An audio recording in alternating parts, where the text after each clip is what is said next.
सभी मित्रों को एक बार फिर से राम राम। मित्रों, ये एंटीबायोटिक जीके वाली सीरीज चल रही है, इसमें एक बार फिर से स्वागत है आप लोगों का।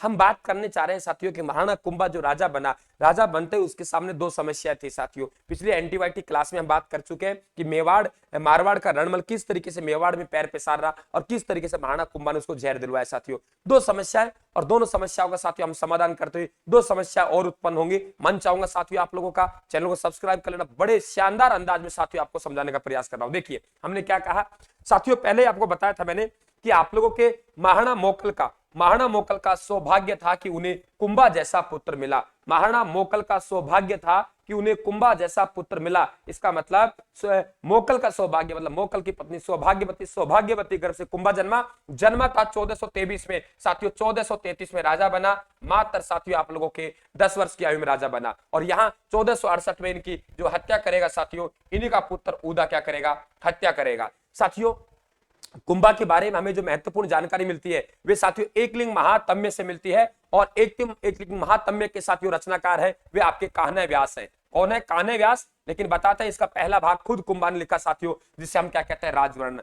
छोटा था, मात्र 10 वर्ष का था। फिर भी साथियों जब राजगद्दी को संभाला तो राजगद्दी को संभाला इनके सामने दो समस्याएं थी साथियों। नंबर एक समस्या साथियों, अपने पिता के मामा साथियों, अपने पिता के मामा रणमल के बढ़ते हुए प्रभाव को रोकना। अपने पिता कौन है? मोकल।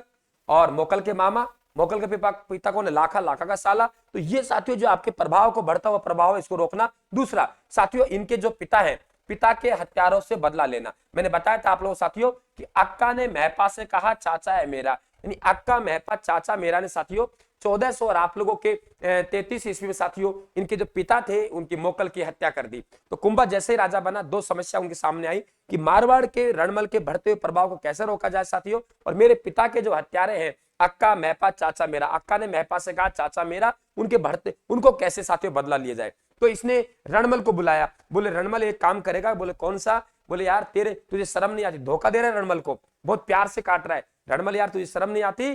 तेरे भांजा मोकल को इन लोगों ने मार दिया, तू उनको बदला नहीं ले सकता साथियों। कुंभा ने सोचा वे दोनों मर गए चारों तो भी हमारा बदला निकल जाएगा, और अगर ये मर गया तो ये सांप, और वे मर गए तो वे सांप। साथियों भेजा इसमें से चाचा और मेरा की तो साथियों रणमल ने क्या कर दी, हत्या करवाई, इनको मरवा दिया। लेकिन साथियों अक्का और महपा भागकर मालवा नरेश की शरण में चले गए। मालवा नरेश की शरण में चले गए साथियों। और मालवा नरेश की शरण में गए तो ध्यान रखना, मालवा नरेश की शरण में गए तो मालवा के राजा है कौन है साथियों? महमूद खिलजी प्रथम। महमूद खिलजी प्रथम ने क्या दे दी? शरण दे दी साथियों।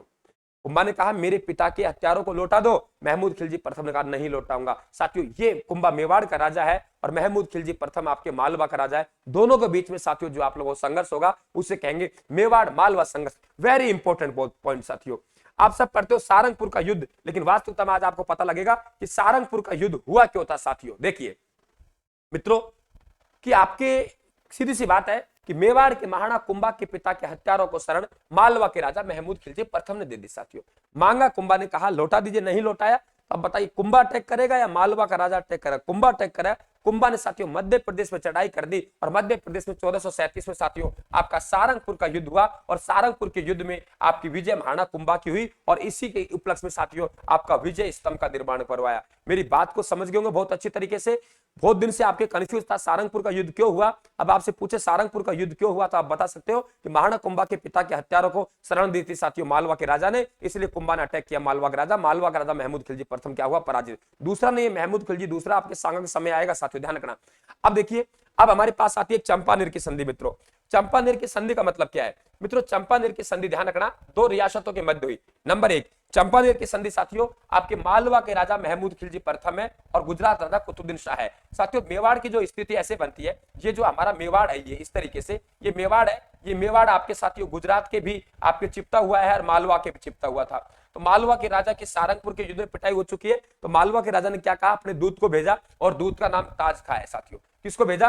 ताज खा को। ये ताज खा जाता है साथियों, हम कहेंगे मालवा के राजा ने मेवाड़ के ताज के लिए गुजरात के कुतुबुद्दीन शाह से संधि की। ताज के लिए ताज खा को भेजा, बोले ऐसा है गुजरात के कुतुबुद्दीन शाह के पास जा और संधि करके आ कि हम थोड़े सारंगपुर के युद्ध में थोड़े से बच गए जीतते जीतते, हालांकि खूब लात घुसे पड़े थे इसके, लेकिन फिर भी नहीं सुधरा। आपकी बार खुद तो मरेगा लेकिन गुजरात के को मरवाएगा।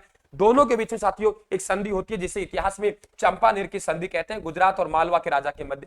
दोनों मिलकर साथियों मेवाड़ के महाराणा कुंभा पर अटैक करते हैं कि तू इधर का राज्य ले ले, तू इधर का राज्य ले ले। साथियों दोनों अटैक करते हैं, कहा मेवाड़ पे, तो युद्ध कहां होगा, मेवाड़ में। तो साथियों युद्ध हुआ था बदनौर का युद्ध भीलवाड़ा में 1457 में। इसमें भी साथियों कुंभा जीत गया और दोनों की पिटाई हुई खूब ढंग से, कुंभा जीता। तो साथियों कुंभा ने कुशाला माता का मंदिर बनवाया, यानी सारंगपुर के युद्ध के उपलक्ष्य में विजय स्तंभ बनवाया साथियों, और आपके बदनौर युद्ध के उपलक्ष्य में आपके कुशाला माता का मंदिर बनवाया। किसने, महाराणा कुंभा ने साथियों। तो ये था आपका मेवाड़ मालवा संघर्ष। ध्यान रखें साथियों, ये मेवाड़ मालवा संघर्ष है। क्लियर हुआ? तो मेवाड़ मालवा संघर्ष आपके बहुत अच्छी तरीके से समझ में आ गया। मेरे हिसाब से आपको दिक्कत नहीं है साथियों, आराम से सवाल बनते हैं। तीनों पॉइंट आपके क्लियर हुए। नंबर 1 साथियों कि आपके मेवाड़ मालवा संघर्ष क्या है, सारंगपुर का युद्ध क्या है, चंपानेर की संधि क्या है, बदनौर का युद्ध क्या है साथियों। बात करते हैं आप पिता के मामा साथियों रणमल। कहते हैं कि मेवाड़ में एक कहावत प्रचलन है साथियों कि दीवार में तो आड़ा, खेत में नाड़ा, घर में साड़ा हमेशा बर्बाद करके जाता है। मैं पहले एंटीबायोटिक वीडियो में बता चुका साथियों कि पिता रणमल के बढ़ते हुए प्रभाव को, क्योंकि इसने रणमल ने एक मेवाड़ी सरदार था, उस राघव देव की हत्या करने से कुंभा नाराज हुआ और कुंभा ने आपको बताया मैंने दासी भारमली नामक दासी से साथियों जहर देके मरवाया। हालांकि रणमल ने भारमली से कुंभा को मरवाना चाहता था, बहुत बार भारमली से कहा कि कुंभा को जहर दे दे, लेकिन इधर से सुना इधर निकाल दिया, इधर से सुना इधर निकाल दिया, और कुंभा ने एक बार कहा भारमली तू जहर दे दे, तो कुंभा को जहर दे दिया साथियों। कुंभा ने रणमल को जहर दे दिया। फिर साथियों आपको पता है राव जोधा वहीं था। राव जोधा जब आपके जहर देके आपके रणमल की हत्या करवाई, राव जोधा यहां से भागा। किसी ने कहा राव जोधा भाग सके तो भाग, था रणमल तो मारे गए। राव जोधा भागता है, काहुनी गांव में शरण लेता है साथियों। आगे चल के एक संधि होती है जिसे हम लोग आवल बावल की संधि कहते हैं, मेवाड़ मारवाड़ संधि कहते हैं साथियों। सोजत आपका मूल केंद्र था और आवला और बबूल के साथियों पेड़ों से आपके मेवाड़ और मारवाड़ सीमा का निर्धारण किया गया था मित्रों। वे संधि आपके राव जोधा और कुंभा के मध्य होता है, और इसमें राव जोधा है अपनी बेटी श्रृंगार देवी का विवाह कुंभा के पुत्र रायमल से करता है साथियों। और ये श्रृंगार देवी वही है जो आपके चित्तौड़ में गोसुंडी की बावड़ी का निर्माण करती है। गोसुंडी की बावड़ी मित्रों, गोसुंडी की बावड़ी का निर्माण इसी आपके श्रृंगार देवी ने करवाया। तो ये सब इंपॉर्टेंट जानकारी मिलती रहेंगी साथियों आप लोगों को। बहुत बहुत धन्यवाद, थैंक यू।